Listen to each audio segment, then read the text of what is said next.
¿Cómo están? Un agrado saludarles. Bienvenidos a una nueva edición de Las Cartas sobre la Mesa, un programa de Infogate que se transmite semana a semana desde ya hace 5 años. ¿Cómo pasa el tiempo? Digamos, 5 años que vamos dando cuenta de lo que pasa en el mundo, en la región, en el país, colocando temas que son distintos muchas veces, pero también temas políticos, económicos, tecnológicos, que dan cuenta también de la variedad de ámbitos en los cuales se mueve cada uno de nosotros y donde es importante tener tema de conversación, dialogar y particularmente en política, que es el tema que nos ha ocupado como país desde el 2019 a la fecha y que estamos ya en la última etapa de esta vía institucional que nos llevaría a un nuevo borrador constitucional y posteriormente a un plebiscito donde está la posibilidad de que se apruebe o la posibilidad de que se rechace. Pero ya vamos a hablar sobre todos esos temas. Estamos en un mundo además convulsionado. Si cuando pensábamos que salíamos de la pandemia, nos llega digamos, la invasión de Rusia a Ucrania, que define una guerra no declarada y que tiene un efecto económico evidente a nivel mundial, que es el efecto rebote que hemos llamado. A más sanciones que se le coloca a Rusia, mayor es el impacto económico negativo que tiene en todo el mundo, porque falta la energía, faltan los cereales, faltan los granos en general, ¿vale? Y que eso genera inflación y digamos, desaceleración económica y eventualmente una recesión, cosa que lo vamos a tratar ahora. Pero también en Chile tenemos temas y para eso, ¿qué es mejor que conversar con quien se mueve por los oscuros laberintos de la moneda? Don Mario está ahí, ¿cómo está? Bueno saludarte. Hola Guillermo, ¿cómo estás? Sí, hartas cosas durante esta semana, hartas crisis nuevamente para el gobierno, responder a declaraciones de la oposición, los hechos ocurridos esta semana, a principios de esta semana, lamentables en la región de la Araucanía, en la macrozona sur, con el fallecimiento de este trabajador forestal. Al gobierno nuevamente le está lloviendo sobre mojado con medidas que para algunos no ha tomado a tiempo, que no está actuando en forma preventiva, sino que en forma reactiva. Entonces, ya están tratando de resolver nuevamente los entornos, tratando de enrielar su propia coalición y también tratar de responder a los ataques de la oposición y la situación que está compleja en este momento para el gobierno a nivel de seguridad pública y a nivel político. Y también, quizás bueno, también uno de los temas que vamos a abordar durante este programa, lo de la Convención Constitucional y la posibilidad del rechazo, la tercera vía y toda la situación que envuelve en este momento el entorno de la propuesta de nueva constitución que se va a votar el próximo 4 de septiembre. Exactamente. Digamos, yo le quiero recordar a usted porque los temas que ha colocado Mario son más que relevantes y bueno, vamos a empezar por alguno de ellos que ya se lo voy a plantear para que Mario nos cuente un poco cómo se vive la sensación o la sensibilidad política dentro del gobierno. Solamente recordarle a ustedes que este programa se transmite por Mundo TV, desde Valparaíso a Yanquihue, también Telecauquén, en Ñublevisión, en diversas otras, digamos, bases o redes de televisión pagada o paga, como dicen, más al norte de América del Sur y también por Radio Longuén de Concepción y en otras redes sociales que están en YouTube, Twitter y Facebook. Este es un programa que cuenta con el auspicio de smarty.com. Es la forma de usar la inteligencia artificial para aquellos niños, niñas, nietos, nietas, hijos, sobrinos, hijas, qué sé yo, que desean tener mejor comprensión lectora, mejores habilidades matemáticas, desarrollar pensamiento lógico y todo eso gracias a una plataforma que está en una diversidad de países y que le entrega específicamente, digamos, los contenidos que cada cual necesita. ¿Por qué? Porque se va haciendo a través de inteligencia artificial. Eso significa que hay un algoritmo que reconoce cuál es el nivel de conocimiento y conforme eso se va avanzando. Así que gracias a smarty.com y gracias a todos que nos siguen por las redes de Mundo TV a través de todo Chile. Mario, en la semana, digamos, bueno, tú mencionabas ya el asesinato, porque no se puede llamar de otra manera, de este trabajador forestal que iba en un bus con más de una veintena de personas y el cual es atacado con armas automáticas, armas de guerra, y que finalmente, digamos, terminan 6 personas heridas al menos. Esta persona con un balazo en la cabeza que finalmente fallece en el hospital.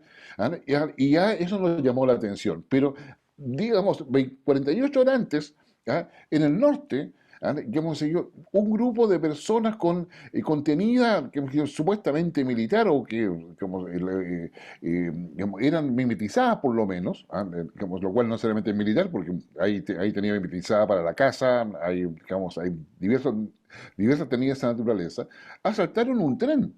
El tren Antofagasta-Bolivia, digamos, lo cual de alguna manera coloca el tema de la seguridad por sobre el tema de las pensiones, incluso el salario mínimo aprobado pasó como en segundo plano, más allá de la relevancia e importancia que tenía y los esfuerzos del gobierno por colocarlo como un tema como muy relevante.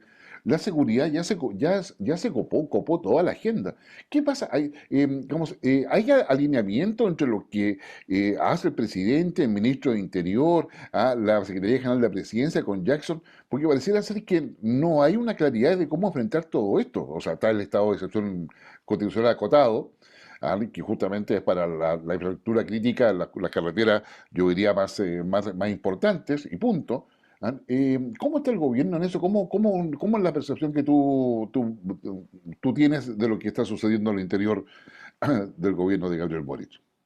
Mira, antes de llegar a ese punto, simplemente para acotar más los casos que tú ¿Ya? ponías de este tema de inseguridad que se vive en el país, agreguemos también que ayer mismo, con el momento en que sucedía el asesinato del trabajador forestal mapuche, trabajador mapuche, adulto mayor de 66 años, dicho sea de paso, en la Araucanía, también en Quilico, en la provincia de Arauco, había un copamiento contra una guardia de carabineros que hacía misión de custodia de un fondo forestal, justamente el fondo de Quilico, por disposición de tribunales, y Carabineros optó por retirar la protección después de enfrentarse con un grupo de comuneros, porque no tenían la capacidad de refugio para poder resistir balazos, cosas por el estilo en terreno, o sea, simplemente por un tema de seguridad. Agreguémosle que también ayer en Santiago un grupo de estudiantes llegó hasta la municipalidad de Santiago a agredir la municipalidad, a atacarla, a amenazarla con bombas Molotov. La municipalidad tuvo que ser cerrada. El, ante- eh, Antes de ayer, el alcalde de Estación Central fue también amenazado directamente. En este caso, se supone que por los grupos de vendedores ambulantes del sector de Barrio Meix. O sea, estamos esbozando un escenario en el cual claramente la seguridad ciudadana se le está escapando de las manos al gobierno. No hay otra forma de decirlo. Y ante ese escenario el gobierno está, como te decía previamente, más bien reaccionando. O sea, el gobierno está con el pie cambiado, no quiere ir a medidas más profundas que puedan recordar de una u otra forma las movilizaciones mayores de policiales o militares del gobierno de Piñera y por un tema, bien podría decirse, de corte ideológico. Para ellos sacar a las fuerzas militares a las calles, en el caso de la zona sur, es, eh, es una señal bastante negativa, ¿no? No está dentro de la lógica de ellos poder utilizar esa herramienta de una forma realmente más proactiva. Y en el caso de fuerzas policiales va un poco también de lo mismo, o sea, para ellos el tema de control de seguridad no va por un tema de controlar directamente las áreas, sino tratar de hacer una especie de trabajo más bien social. El problema es que el tema de la inseguridad ya está presente. Y en ese sentido, pareciera ser por lo menos que el subsecretario Monsalve es el que parece tener un poco más clara la película del tema, trata de ser un poco más proactivo en cuanto a medidas de control, pero pareciera haber algún tipo de división dentro del gobierno de qué medidas adoptar, ¿no? Hoy día mismo, o sea, calculemos que este programa estamos grabando el día miércoles, el subsecretario Jackson decía en la mañana en una entrevista que el estado de excepción, de otra forma, o sea, el estado de excepción a la antigua, como está, por decirlo de alguna forma, como estaba implantado en el gobierno de Piñera, no hubiera podido prever lo que sucedió en el atentado que le costó la vida a este trabajador forestal de la Araucanía. Pero seguidamente también está hablando de las medidas que se van a implementar y ya está hablando él en lo personal de implementar medidas de inteligencia, medidas preventivas, uso de drones, lo cual implica también que pareciera haber ya una certeza de que tienen que volver algunas medidas de control, algunas medidas de tratar de controlar el territorio más activas y no esperar en los cruces, no esperar en las calles, no esperar en los cuarteles de carabineros, como ha sucedido habitualmente, por ejemplo, en el sector de Tilúa, a que los ataquen para poder reaccionar y ver qué pueden detener, con quién se pueden encontrar. La idea es tratar de ir más allá tratar de anticipar los hechos, tratar de desarticular los grupos. De hecho, también se dio a conocer este miércoles la detención de un posible implicado en la muerte del subprefecto de investigaciones en el bullado la bullada operación que hubo el año pasado ante Mucuicuy, ¿ah? El operativo antidrogas que se saldó justamente con el rechazo de este tremendo operativo de investigaciones de 800 efectivos que al final terminó en nada y justamente con este subprefecto que falleció en un tiroteo. Eh, Pareciera ser que están tratando de rearticular el tema, están tratando de organizarse, pero espero que las medidas estén tomadas a tiempo. Semanalmente se produce hay una reunión de seguridad, habitualmente el martes de la tarde, en el Ministerio del Interior, donde participa personal de carabineros, de investigaciones, también representantes de Fuerzas Armadas, con la gente del Ministerio del Interior para poder coordinar las medidas que hay que tomar. Por lo menos a nivel local en Santiago, en una primera apariencia, a lo que se refiere a control de vendedores ambulantes, pareciera haber ya una cierta limpieza, por decirlo de una forma, de las calles, por lo menos en el sector de Mex. Ahora el tema es que eso tiene que alargarse, tiene que crecer no solamente en ese sector, sino que en el centro de Santiago, en Maipú, en la Florida, en sectores de Providencia, donde el comercio ambulante está acampando sin control y obviamente con impacto no solamente policial, sino que también en el entorno, en la limpieza de las calles, la seguridad de la gente, poder ocupar los espacios públicos, que justamente es una de las medidas que el gobierno ha puesto bastante hincapié, justamente la ocupación de espacios públicos. Otra cosa tiene que ver con la movilización de los estudiantes, que durante todo este mes ha sido realmente un, un verdadero dolor de oído para el gobierno, porque criticaban muchas cosas de las medidas que tomaba el gobierno anterior de Sebastián Piñera, pero ahora están cada vez más cerca de verse en la disyuntiva de tener que aplicar las mismas medidas para poder controlar esta violencia descontrolada que hay en varios establecimientos antiguamente llamados emblemáticos. Ahora simplemente son un establecimiento educacional más donde básicamente ya no se estudia y básicamente hay movilizaciones todos los días. Lo que sucedió en el Instituto Nacional con el incendio, el principio de incendio en la zona de rectoría, ya habla las claras ya que más bajo uno piensa que no se puede caer, aunque todos los días sucede algo nuevo, con el tema de tratar de impedir la circulación en las calles, de cobrar peaje a los vehículos, con el incendio de bus, lo que pasó con el liceo de aplicación, más de lo mismo.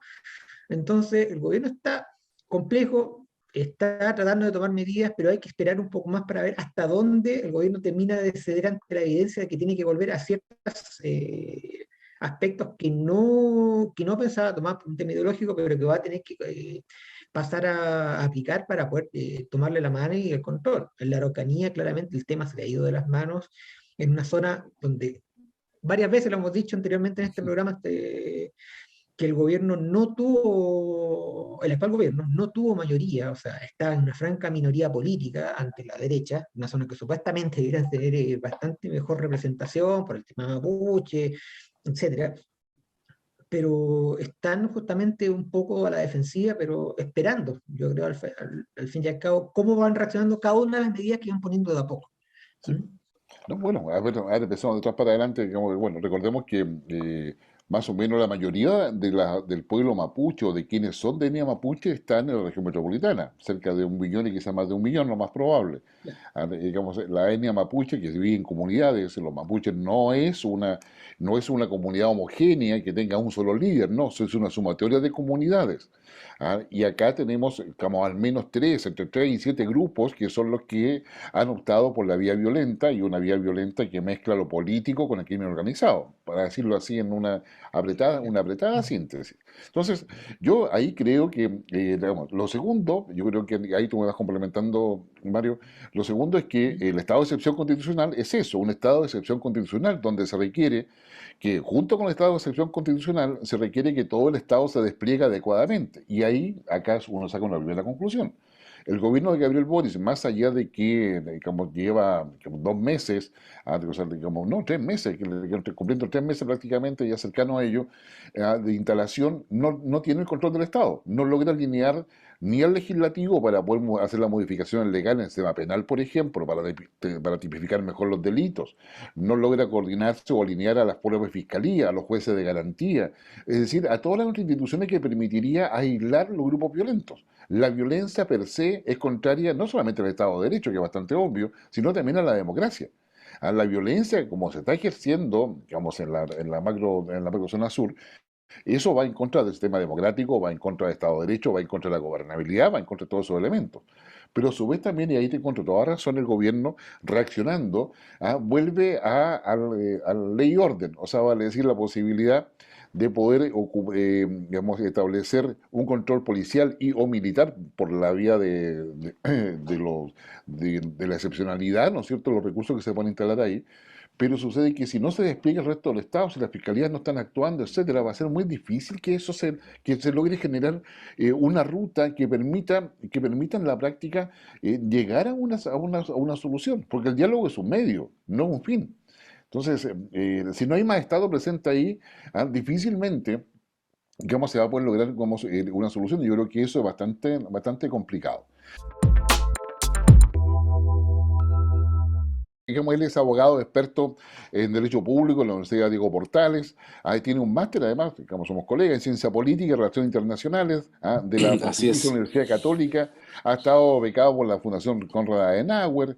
Tiene una experiencia bastante lata en términos políticos. Ha estado en distintos gobiernos, ya sea asesorando, siendo partícipe de ellos, y por lo tanto conoce de política.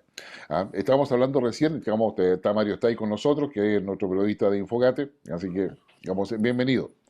Muchas gracias, Guillermo. Muchas gracias. Te sigo siempre con mucha atención tus opiniones, así que un gusto estar aquí contigo.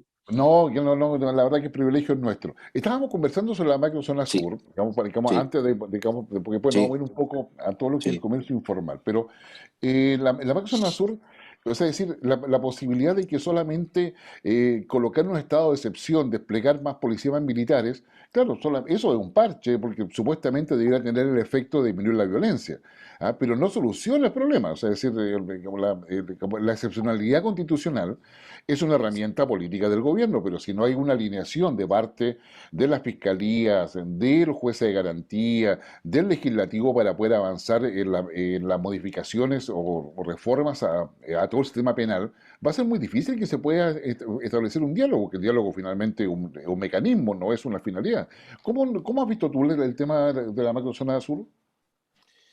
Mira, Guillermo, yo creo que, a ver, efectivamente lo que hay aquí de fondo es un conflicto labrado por muchos años de historia, ¿no? Cualquiera que haga una lectura de nuestra historia política y social de los últimos 100 años, por cierto, puede distinguir elementos complejos en la relación con el pueblo mapuche, tanto desde la conquista en adelante, pero también es un pueblo que sabe dialogar y que en distintos momentos de nuestra historia pudo dialogar abiertamente con la colonia o con el Estado de Chile en muchos momentos. Ahora, antes que el diálogo, evidentemente el diálogo tiene que producirse en condiciones donde se permita ese diálogo. Yo creo que hoy día estamos en una condición donde el diálogo no es una posibilidad. Yo creo que hay pequeños grupos radicalizados, tremendamente bien armados, lo que llama la atención. Esta mañana solamente veía que en el caso de este trabajador forestal, eh, se acaba de descubrir balas de alto calibre, o sea, estamos hablando de armamento de guerra.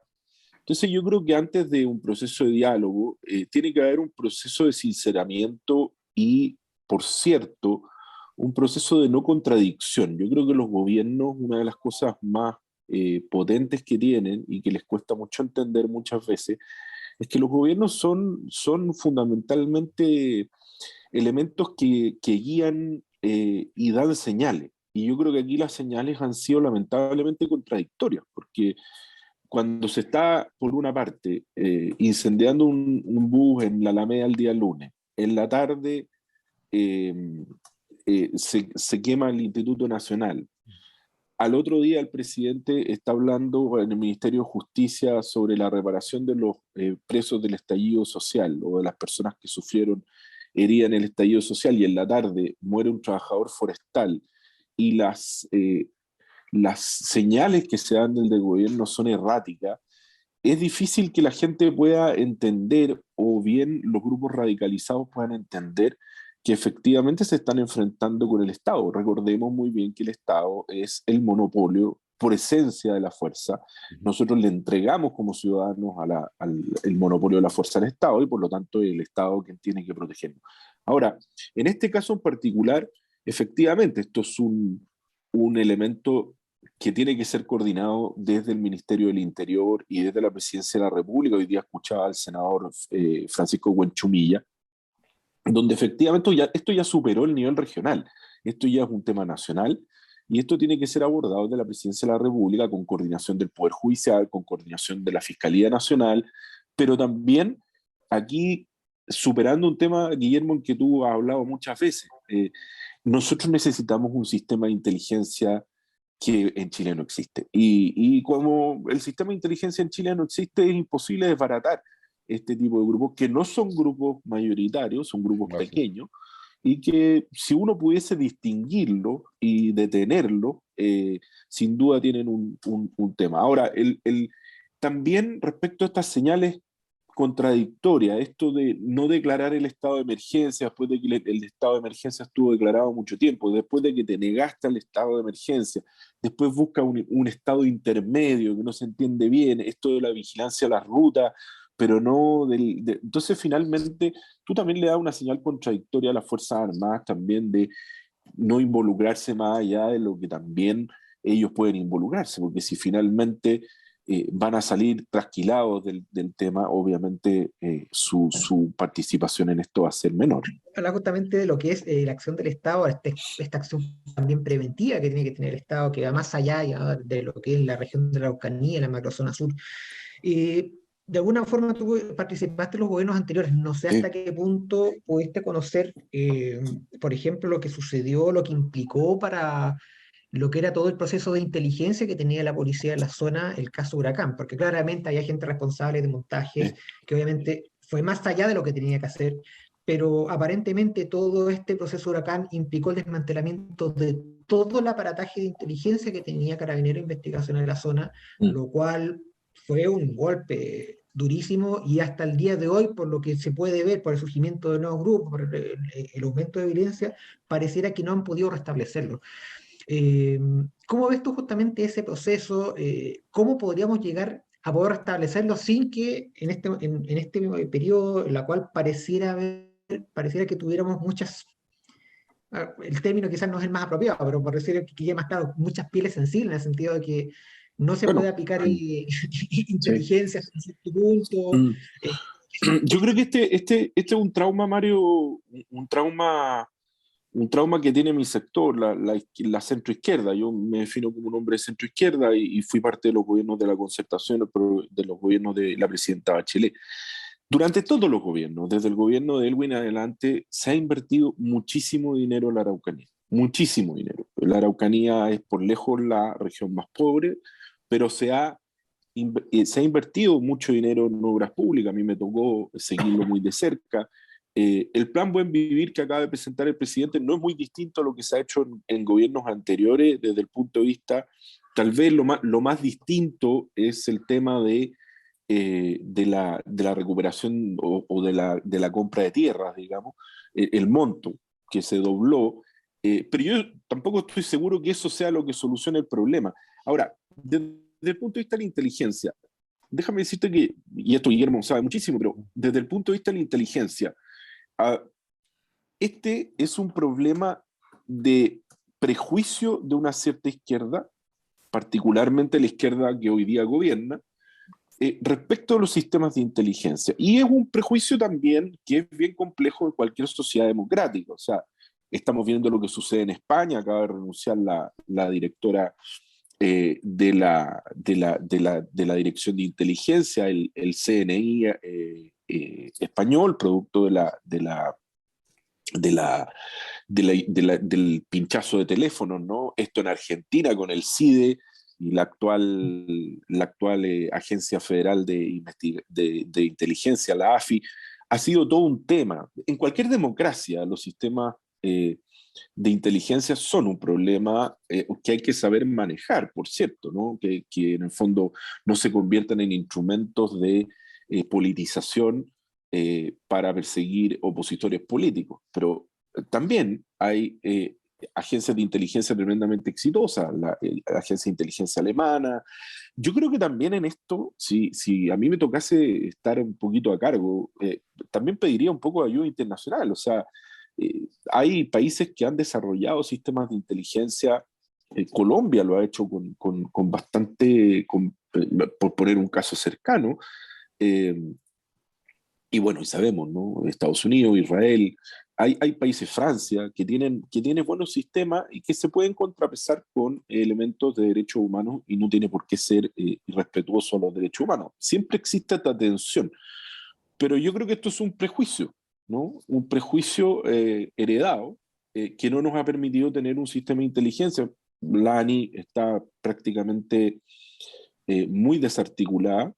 A mí me tocó trabajar muchas veces con la Agencia Nacional de Inteligencia en distintas materias y la verdad es que la información tampoco es de una calidad que uno pueda eh, tomar grandes decisiones, no más que chequeos de nombre y cosas así. La verdad es que la inteligencia. Y la inteligencia militar está muy dedicada a los temas, obviamente, externos, no hace mucha inteligencia al interior del país. Entonces, tenemos una comunidad de inteligencia. Se supone que cuando se dictó la ley el año 2004, la idea era precisamente, bajo el gobierno del presidente Lago, era precisamente aunar a la comunidad de inteligencia tanto militar como civil, y eso no se ha podido lograr. Pues. Entonces, yo creo que ahí tenemos un problema que, yo insisto, este es un problema de grupos minoritarios. Entonces, a mí me llama muchísimo la atención cómo no se logra despejar aquello que es fundamental de aquello de los distintos tipos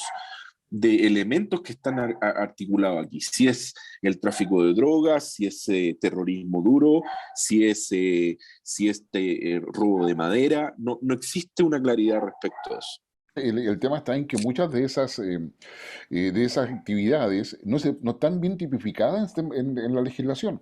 En consecuencia, Así o sea, es, claro, entonces el juez de garantía, que tiene, digamos, si no está bien tipificado, el juez de garantía tiene un amplio ámbito para poder interpretar la norma y lo exactamente. interpreta en favor de quienes están siendo acusados.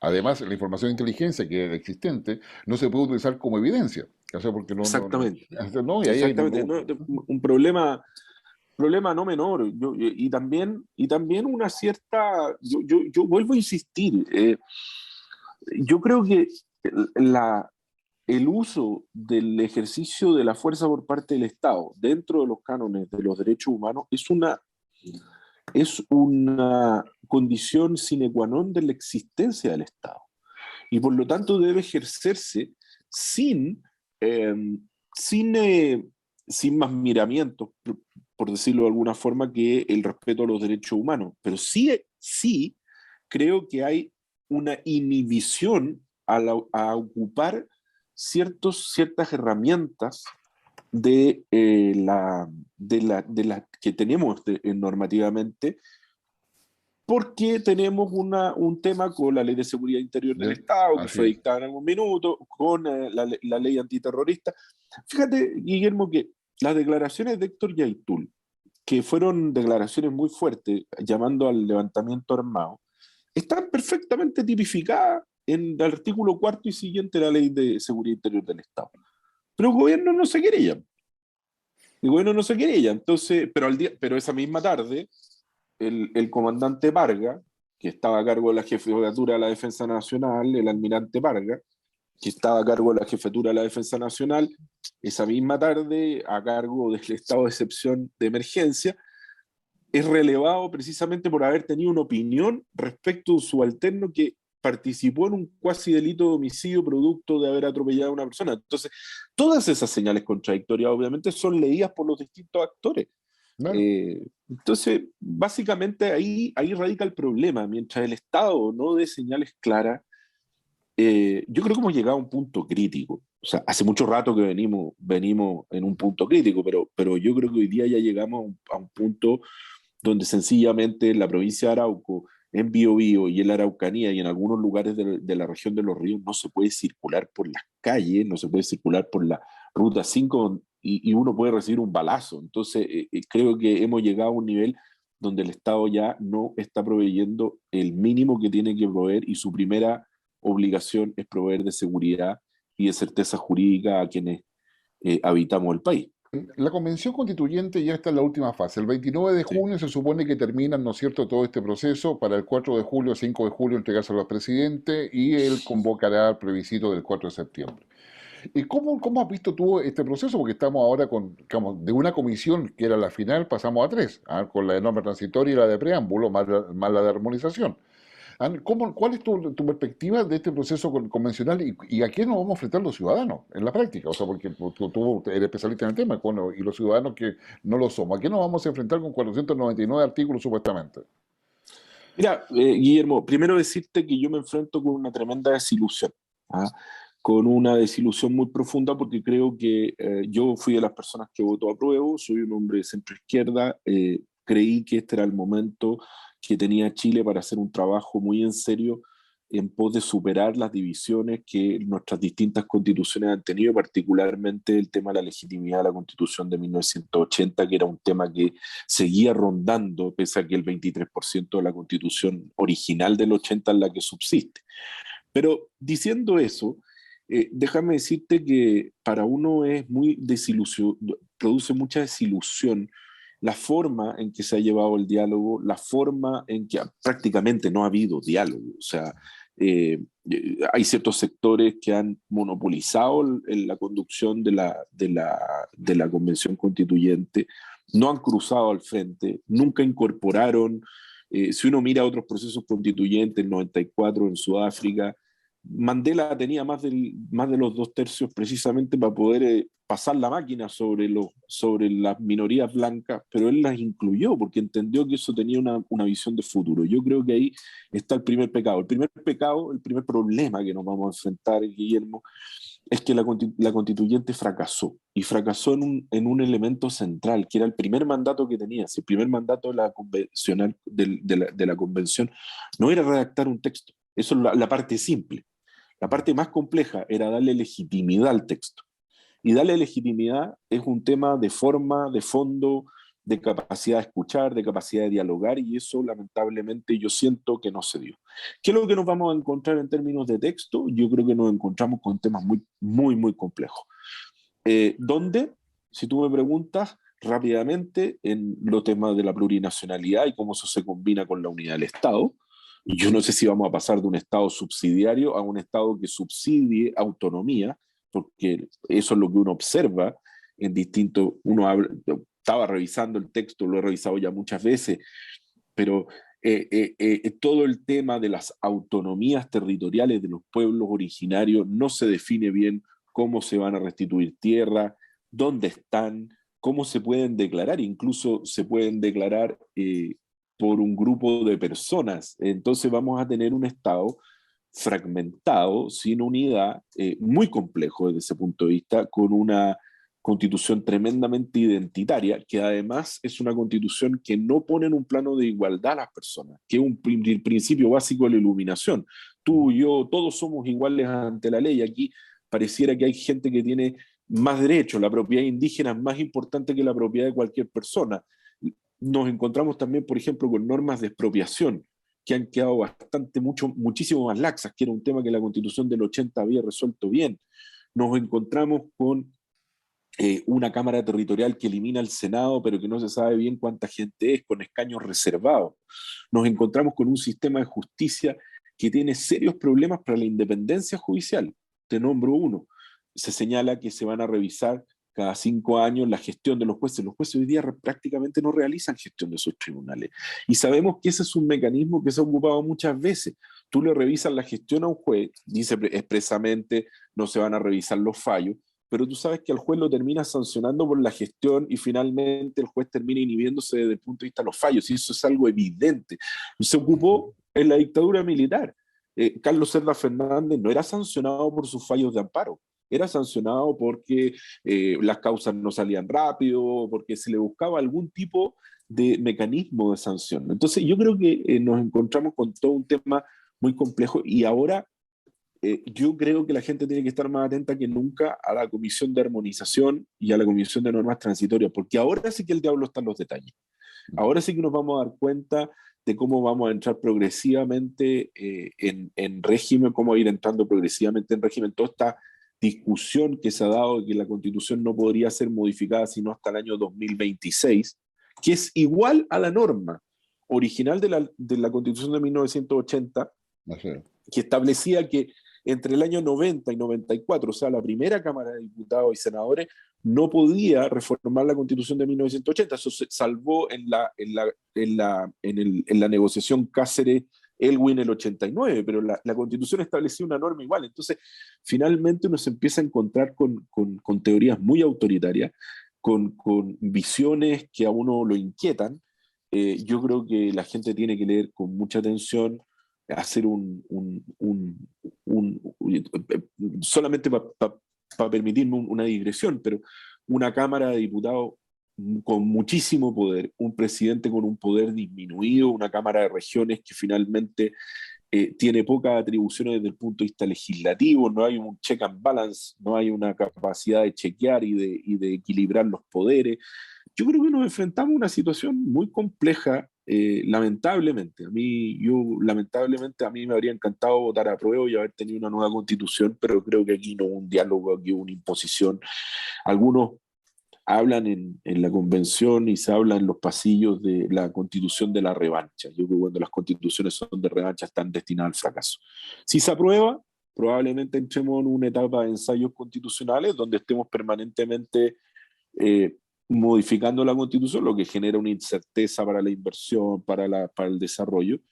Y si se rechaza, yo espero que haya un mecanismo que ojalá permita y ojalá se habilite luego para poder continuar con un proceso constituyente, con una comisión de expertos o con el Congreso que permita de alguna manera tomar lo bueno de este proyecto, que también lo tiene cosas interesantes desde el punto de vista de los derechos sociales, y también meterlo dentro de la tradición jurídica chilena. Nosotros tenemos una tradición jurídica chilena que aquí fue obviada. Entonces creo que esos son los elementos más complejos que hay. ¿Y vamos, Mario? Mira, José Gabriel, justamente estabas hablando de lo que puede ser el después, el día después del plebiscito, y lo que tiene justamente muy movilizado en este momento a la oposición y también en el interna de las dos alianzas oficialistas es qué es lo que tendría que hacer el gobierno en caso que justamente ganara el rechazo, cuál es el escenario que tienen que preparar. Justamente tú adelantas algo, quizás algún tipo de comisión de expertos, algo, pero también ver un escenario en el cual permita hacer la transición y que evite una eventual, no podríamos decir quiebre social, cosas así, pero sí puede generar muchas movilizaciones porque hay muchas expectativas en un grupo importante de la población. Y claramente el gobierno pareciera, o por lo menos las señales que ha estado dando, es que da por seguro que el apruebo va a ganar, pero si llega a ganar el rechazo, claramente hay un escenario que puede polarizarse en las calles de una u otra forma, no, tanto porque pierde la opción de una nueva constitución, pero como también porque casi seguro la diferencia va a ser muy estrecha. Entonces, Mm. básicamente vamos a ver un país, vamos a ver dos segmentos muy duros, va a haber mucha pelea, mucha discusión, y el gobierno pareciera que no está tomando el peso a esa No. posibilidad. Ahora, Y si se produce, perdona Mario, al revés, dime, si se produce al revés y gana el apruebo por poco, también vamos a tener un problema muy complejo. Ahora, comparto contigo, yo creo que hoy día a los políticos les encanta usar la palabra histórico, pero si hubo un momento histórico donde el gobierno podría haber recogido el guante de manera inteligente, fue el portazo que le dieron a los partidos de Chile Vamos hace unos días. Eh, Porque los partidos Chile Vamos mandaron una carta al presidente de la República de una Así manera es. bastante reservada para buscar una solución a este problema si en el caso que ganara el rechazo. Y la verdad es que el portazo del gobierno fue brutal, no previendo escenarios. Un gobierno tiene que prever todos los escenarios necesarios.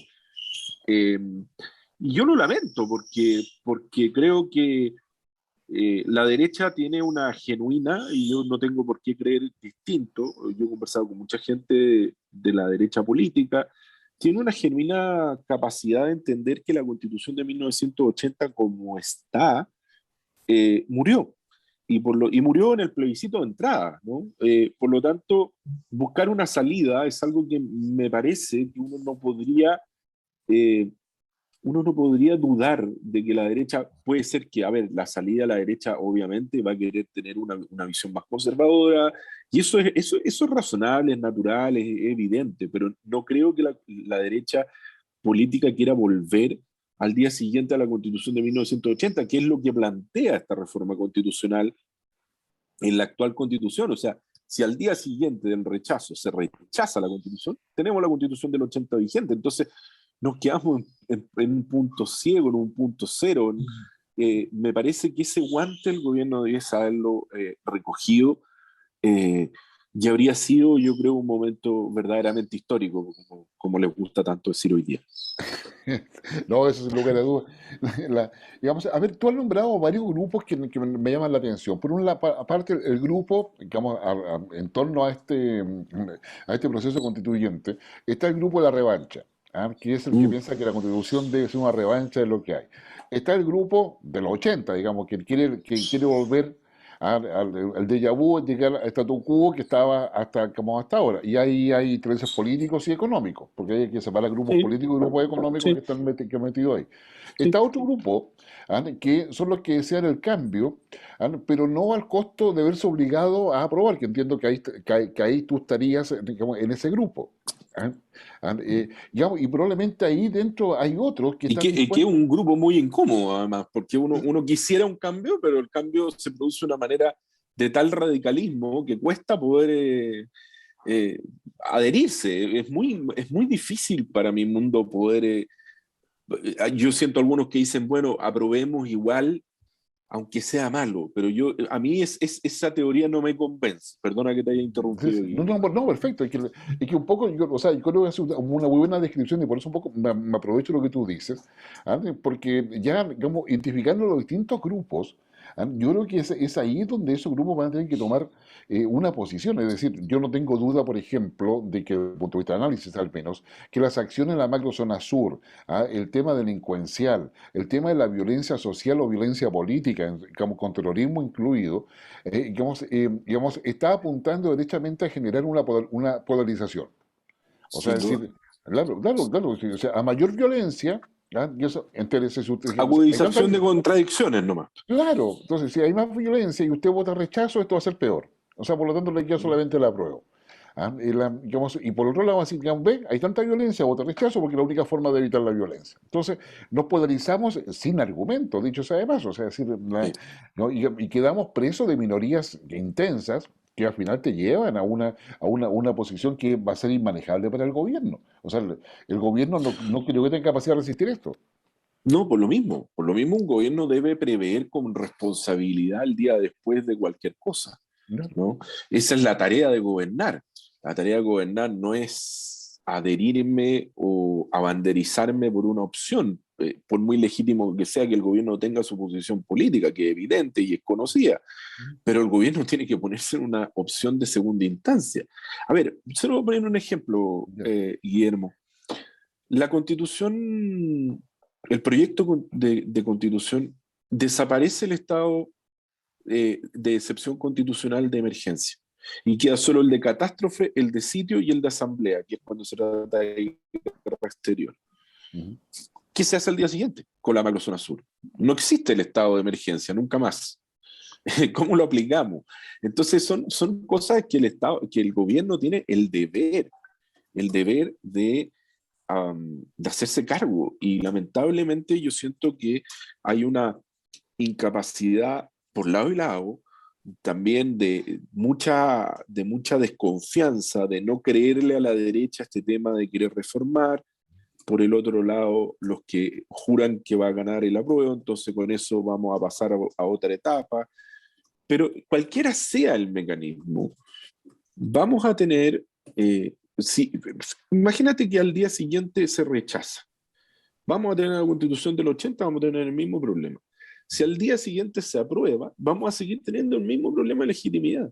Si por algo se está proponiendo en las normas transitorias no poder modificar la Constitución hasta el Congreso del año 2026, lo que es absolutamente... Yo ponía el ejemplo, la Constitución del 80 tenía la norma original exactamente igual. Entonces, si ni Jaime Guzmán se atrevió a tanto, bueno, estos grupos radicalizados están en la misma posición y lamentablemente las constituciones no son textos o son pactos sociales, más bien, que lo que deben tender a hacer es a generar unidad y respeto desde todos los sectores sociales, o de la mayoría, ¿sí? Esto no es un tema, pero que en las mayorías parlamentarias, en las mayorías sociales, genere una, una unidad. Yo creo, Guillermo, que cuando uno mira al gobierno, cuando da este portazo, yo creo que hay ciertos sectores del gobierno, en particular la izquierda más radical, no el presidente, pero yo creo que ciertos sectores que lo presionan mucho. Recuerde que durante 2 semanas los ministros se dijeron y desdijeron respecto de los presos políticos, bastó que saliera el presidente del Partido Comunista después de todo eso y se mandara a guardar al presidente en 10 minutos. Yo creo que hay ciertos sectores más radicales del gobierno que creen que ellos administran todavía un 78% de los votos de los chilenos del apruebo y no han mirado los resultados de la presidencial en primera vuelta, donde Boric pierde frente a Kast, donde el voto de segunda vuelta es un voto muy, muy volátil para el presidente, porque muchos votamos por él, pero no somos parte del gobierno, sino que votamos porque había otro candidato al frente, donde además el Congreso hoy día está muy empatado. Entonces, que yo creo que están administrando mal los números. Ellos siguen creyendo que ese 78%, en ese 78% hay gente de derecha, en ese 78% hay gente de centro, hay independientes, hay gente que creyó que era una manera institucional de salida a la violencia. Y por lo tanto, por eso defrauda tanto el proceso.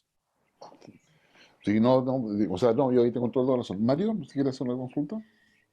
Sí, mira, justamente hablabas de, has hablado de todo lo que va a ser el proceso de la nueva constitución, de la propuesta. ¿Cómo nos ponemos en el escenario justamente que gane la apruebo? ¿Cómo va a ser este proceso de instalación de la nueva constitución? En la derecha había muchas acusaciones contra el gobierno de inmovilismo en el trabajo legislativo, y ayer en pasillo el ministro, el ministro Jackson nos decía que cómo plantear reformas constitucionales a propósito de lo que es el tema de estado de excepción, de emergencia. Si gana el apruebo, esa reforma constitucional prácticamente no va a alcanzar a estar en vigor y va a quedar absolutamente fuera de rigor porque entra la nueva constitución. ¿Cómo va a ser ese proceso? ¿Cómo ves tú que va a ser esa transición de ganar el apruebo? Bueno, primero déjame decirte que la opinión del ministro Jackson, a quien yo respeto y conozco hace muchos años, me llama la atención, porque si el estado intermedio de excepción constitucional que trataron de crear, que es muy parecido al proyecto del presidente Piñera de la infraestructura crítica, no pudo ser aprobado como una reforma constitucional en esta constitución, es básicamente porque no contó con los votos de su sector. Así es. ¿Para qué le ponemos otro nombre? O sea, si el inmovilismo desde el punto de vista constitucional, a mí me da risa porque veo al ministro Jackson enojado por eso, pero que se enoje con su gente, si fue su gente la que no quiso dar los votos. La derecha y la centroizquierda estuvo disponible en el Congreso a discutir el tema, ¿no? Sobre la transición, mira, creo que aquí es lo que yo le decía a Guillermo al principio. Creo que el diablo está en los detalles. Y hoy día se está discutiendo todo lo que es el proceso de instalación y transición de la Constitución. También hay otro elemento no menor, Mario, los costos de la Constitución.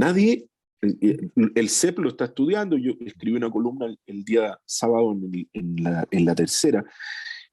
Nadie ha dicho cuánto cuesta esto. No, a ver, uno entiende que hay derechos sociales que no son fáciles de medir y las metodologías para medirlos son muy complejas, ¿ah? Pero todo proyecto de ley, incluso toda reforma constitucional que crea burocracia y que ha creado burocracia durante todos estos años de vigencia de la Constitución del 80, de Ministerio Público, reformas por ejemplo, al mismo Congreso Nacional, cuando se modificó la cantidad de diputados. Todo eso lleva un informe financiero. Entonces, a ver, ¿cuánto va a costar la Defensoría del Pueblo? ¿Cuánto va a costar la Defensoría de la Naturaleza? ¿Cuánto va a costar el Consejo o la Agencia Nacional del Agua? ¿Cuánto va a costar los consejos de cuenca? Y todo eso se está discutiendo en normas transitorias. Solamente déjame ponerte un ejemplo. En materia carcelaria se estableció una norma específica que los privados no podían seguir explotando el servicio carcelario, ¿no? Que son 8 cárceles concesionadas que tienen contratos a los próximos 30 años con el Estado de Chile. Hay una norma transitoria hoy día que se está intentando instalar, que obviamente no ha sido aprobada por el Pleno, me lo dijo una convencional a propósito de la misma columna, pero si esa norma en vigencia, entrase en vigencia esa norma de la nueva Constitución, significa pagarle en indemnizaciones por esos contratos del orden de 18.000 a 20.000 millones de dólares.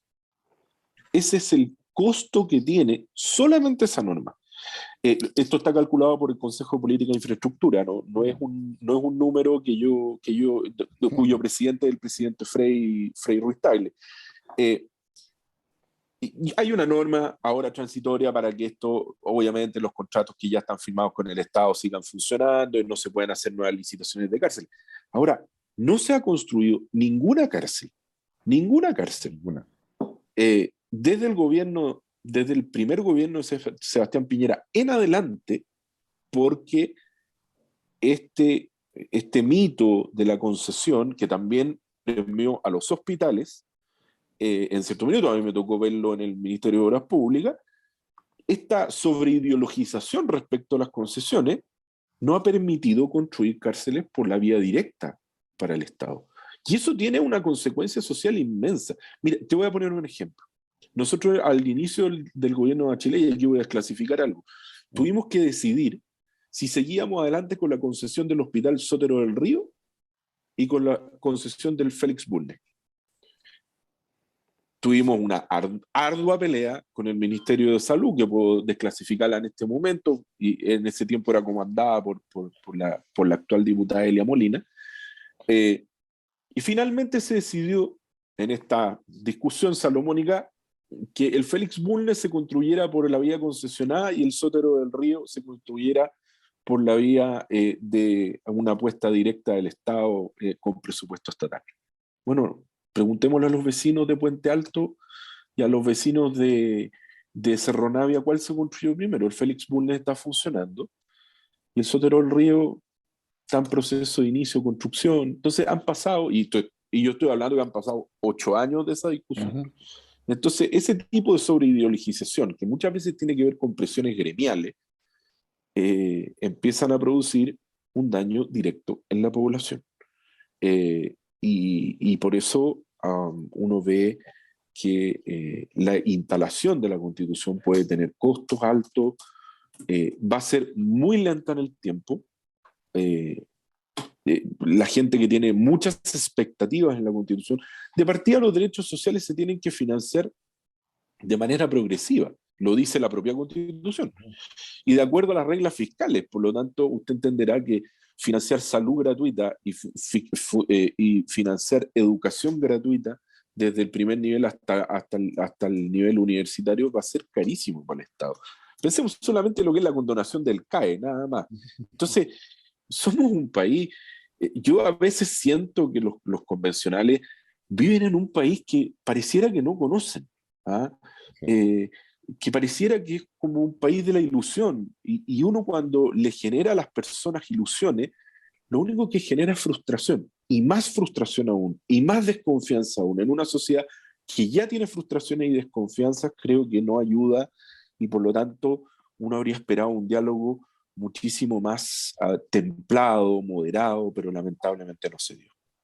Sí. No, digamos, no, es impresionante. Yo creo que hay una serie como, de elementos que se van a ir sumando, digamos, en definitiva. O sea, y de hecho, sumarle a todo eso, por favor, Mario Gabriel, lo que va a ser el escenario internacional, es decir, con una crisis alimentaria ya instalada, con una desaceleración económica, con una inflación, por todo lo que sucede, digamos, entre Rusia, digamos, y Ucrania, más los efectos de la pospandemia, más el cierre de los puertos en Shanghái, y más todo, digamos, digamos, la baja del cereal, o sea, India, digamos, ya, digamos, las decisiones que tomó India, India no va a exportar cereales, porque prefiere pues, dejarlo para su población No porque más, tiene poca su población producción. interna. Claro, pues tiene poca producción por la sequía. Y Putin bombardeando los lugares donde se está produciendo el cereal en Ucrania. Entonces uno dice, no miran el mundo. Uno con pandemia, saliendo de una pandemia de 2 años, donde la economía mundial, con un sobrecalentamiento de la economía brutal, donde el costo de la vida es altísimo, y le vamos a poner una carga al Estado, donde evidentemente el Estado no va a tener capacidad, y además de eso, sumémosle una división a la unidad del Estado que a mí me preocupa mucho. Mira, Guillermo, tú esto lo vas a entender bien y Mario también. Yo siento que esta constitución se compró un nacionalismo en un país donde el nacionalismo afortunadamente nunca ha existido. O sea, todo lo que es la agenda indígena, que está muy bien, el respeto a los pueblos originarios, yo soy un partidario del plurilingüismo, donde existe más lenguaje, siempre existe más cultura, pero este era un país multicultural, este no ha sido nunca un país pluricultural o plurinacional, digamos, ¿no?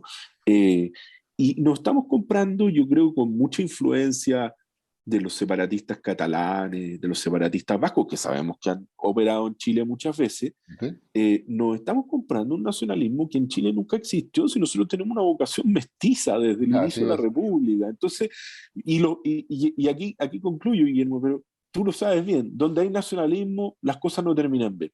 No, Eso es no. un hecho de la causa, digamos, ya a esta altura. No, eso es absolutamente, digamos, concreto. Oye, Gabriel, la verdad que queríamos agradecer. Hemos estado conversando con Gabriel Alemparte, quien es abogado, especialista en Derecho Público, con el Diego Portales, con cursos, qué sé yo, en el extranjero, con la Konrad Adenauer, en fin, ha tenido, y además con mucha experiencia política, tanto en ministerios como en corporaciones. Ya te voy a invitar porque digamos, nos queda pendiente el tema de las municipalidades, ¿ya? Y tú tienes alta experiencia también Sí, como, como en esa área. Hoy día yo estaba en un conversatorio de la Cámara Nacional de Comercio. ujú. Van a sacar un estudio, qué sé yo, donde llegan a la conclusión, dicho, de una encuesta hecha a los mismos comerciantes ambulantes, con permiso y sin permiso, de que ellos, con la economía informal, logran ingresos de casi 1.200.000 pesos mensuales. Ah, o sea, decir, por lo tanto, la economía informal es un tema y la cual te dejamos comprometido para conversarlo posteriormente. Así que, y agradecerte en esta oportunidad, Gabriel, Encantado. digamos, tu buena disposición.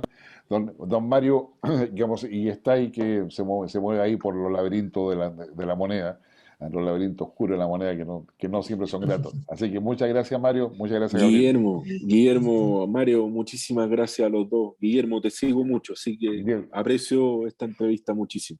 muchas gracias, Gabriel. Digamos, muy gentiles. Y a usted los dejamos invitados para la próxima semana en una nueva sesión de las cartas sobre la mesa. Gracias a todo quien a smarty.com, que es la inteligencia virtual aplicada a lo que es la enseñanza, particularmente pensamiento complejo, pensamiento crítico, comprensión lectora. Y por supuesto a todos quienes nos siguen en Mundo TV, por la señal de Cable Mundo, desde Valparaíso Yanquihue, Ñublevisión, Telecauquenes, bueno, y todas las otras redes de televisión pagada a nivel nacional. Y por supuesto Radio Nunguén y Concepción decía, y nuestro sitio en Infogate, redes sociales en Twitter, Facebook y YouTube.